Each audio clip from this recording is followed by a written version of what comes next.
ఇప్పుడు మనం ఈ మధ్య కాలంలో చూసాము. బీజేపీ తెలంగాణ మీద దృష్టి పెట్టేస్తుంది. వెస్ట్ బెంగాల్ అయిపోయిన తర్వాత ఇంక తెలంగాణయే. ఇంకా అక్కడ అధికారం తెచ్చుకోవడమేంటూ రాజకీయంగా పెద్ద ఎత్తున ప్రచారం చేస్తుంది బీజేపీ శ్రేణులు. అయితే తెలంగాణలో ఉండేటటువంటి పరిస్థితి ఏంటి? అంతర్గతంగా ఆ పార్టీ అంచనాలు ఏంటంటే, వాళ్ళు చెప్తున్నటువంటి మాటలకి బీజేపీ వాళ్ళు వాస్తవికంగా ఫీల్డ్ లెవెల్లో ఉండేటటువంటి ప్రాక్టికాలిటీకి మధ్యలో చాలా తేడా ఉంది. ఎందుకంటే బీజేపీ నాయకులేమో ఇంక వెస్ట్ బెంగాల్లోనే అధికారం వచ్చేసింది, మేము ఇంకా తెలంగాణలో ఒక రకంగా చెప్పాలంటే మతపరమైనట్టు కావచ్చు, మూలాల గురించి సంబంధించి కావచ్చు, మనకి అనుకూలమైనటువంటి వాతావరణం ఉందని చెప్తున్నారు. కానీ ఇక్కడ నాయకులు మాత్రం ఒక 6 నాయకులు ఉంటే 12 గ్రూపులు అన్నట్టుగా ఉంది. నాయకులకు ఏమైనా తక్కువ అంటే ఒక్కొక్కళ్ళు ఏమి స్టాల్వార్డ్సే నాయకులు. పార్టీలో కొత్తగా చేరిన వాళ్ళు స్టాల్వార్డ్సే, గతం నుంచి పార్టీని నమ్ముకున్నటువంటి వాళ్ళు కూడా చాలా బలమైనటువంటి నాయకులే. ఒక బండి సంజయ్ని తీసుకుంటే బండి సంజయ్ చాలా అగ్రెసివ్ ఫైర్ ఉండేటటువంటి నాయకుడు. కిషన్ రెడ్డి లాయలు, తర్వాత ఒక సబ్జెక్టు పరంగా మాట్లాడగలిగినటువంటి సామర్థ్యం ఉన్నవాడు.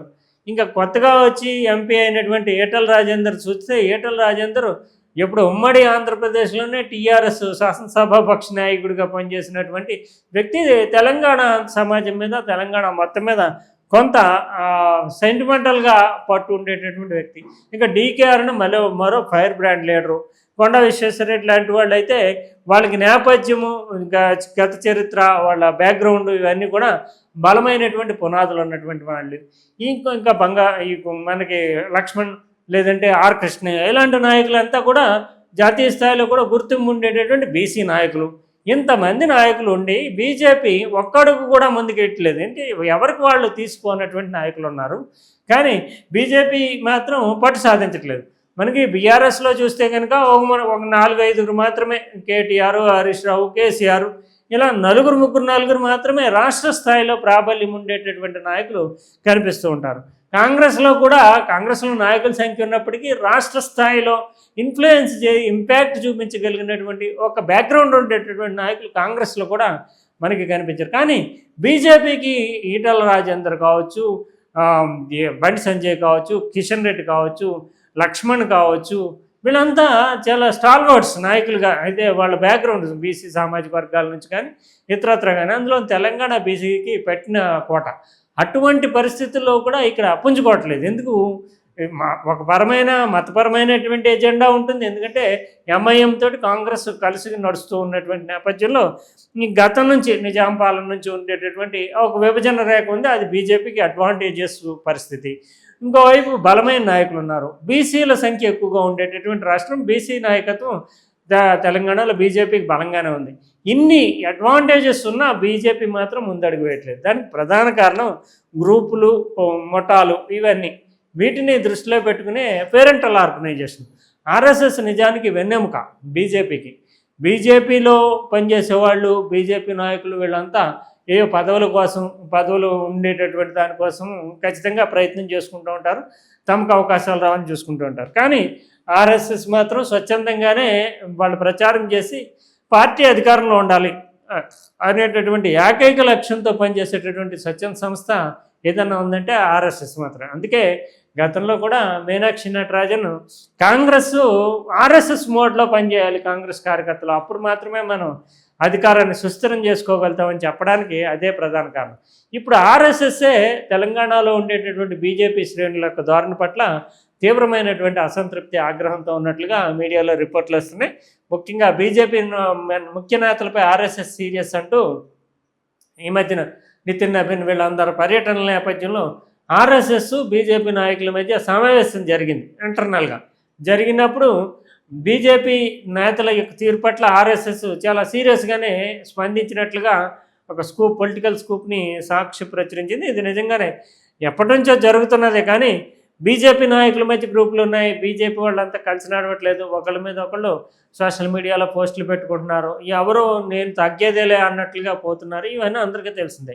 అయితే ఆర్ఎస్ఎస్ మాత్రం ఇంతవరకు వేచి చూసి వెయిటింగ్లో ఏం జరుగుతుంది అనేటటువంటి దాన్ని వాళ్ళు సర్దుకుంటారేమో అని చూసింది. కానీ సాధారణంగా రాజకీయ వ్యవహారాల్లో ఆర్ఎస్ఎస్ జోక్యం చేసుకోదు. ఎన్నికలకు సంబంధించి తాము చేయాల్సినటువంటి ప్రచారం చేయడం, సిద్ధాంతాలని ప్రచారం చేయడము, ఓట్లు వేసేలాగా దానికి సహకరించడం ఎంతవరకు ఉంటుంది. కానీ పార్టీ పరమైనటువంటి యాక్టివిటీస్లో నేరుగా ఆర్ఎస్ఎస్ ఎప్పుడు జోక్యం చేసుకోదు. కానీ పరిమితులు దాటిపోయి అసలు తెలంగాణలో వచ్చినటువంటి అడ్వాంటేజ్ మొత్తాన్ని విడిచిపెట్టేసి ఒకానొక దశలో అయితే లోక్సభ ఎన్నికల నాటికి బీఆర్ఎస్ పూర్తిగా బలహీనపడినటువంటి వాతావరణం కనిపిస్తే బీజేపీ పుంజుకుని కాంగ్రెస్ని దించేస్తుంది అన్న స్థాయిలో ఆ ఎంపీ సీట్లకు పోటీ పడిస్తారు. కానీ అదంతా కనిపించింది. కానీ ఆ తర్వాత క్రమక్రమంగా క్షీణిస్తూ ఇప్పుడు మళ్ళీ బీజేపీ అనేది అసలు సోదిలోనే లేదు అన్నట్లుగా ఉంది. ఇది ఆర్ఎస్ఎస్ ఈ గమనించి దీనిని చాలా సీరియస్ అంశం కింద ధ్వజమెత్తడమే కాకుండా ఈ మధ్య జరిగినటువంటి సమావేశంలో స్పష్టమైనటువంటి కార్యాచరణ ప్రణాళిక ఎజెండా ఏమిటి అసలు మీది అని అడిగినట్లుగాని.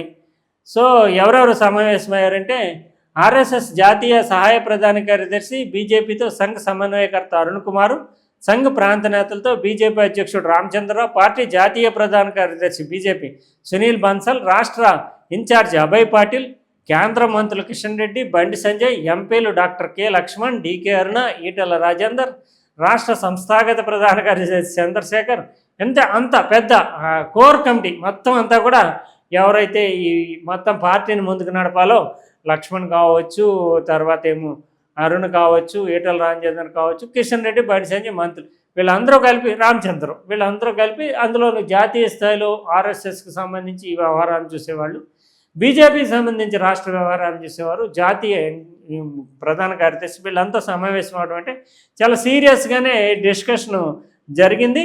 సో దీని మీద వీళ్ళంతా 2 రోజుల పాటు ఇంకా జరుగుతున్న దాంట్లో ఒక నివేదికను కూడా ఇచ్చేటటువంటి అవకాశం ఉంది. దీని మీద ఆర్ఎస్ఎస్ నిజానికి తెలంగాణలో రాజకీయ ప్రత్యామ్నాయంగా ఎదుగుతున్నటువంటి బీజేపీ ఎదగడానికి ఎదురవుతున్నటువంటి సవాళ్ళు, నాయకుల మధ్య ఉండేటటువంటి విభేదాలు, వీటన్నిటితోటి నితిన్ నవీన్తో భేటీకి సంబంధించి ఈ అన్నిటినీ సమీకరించారు.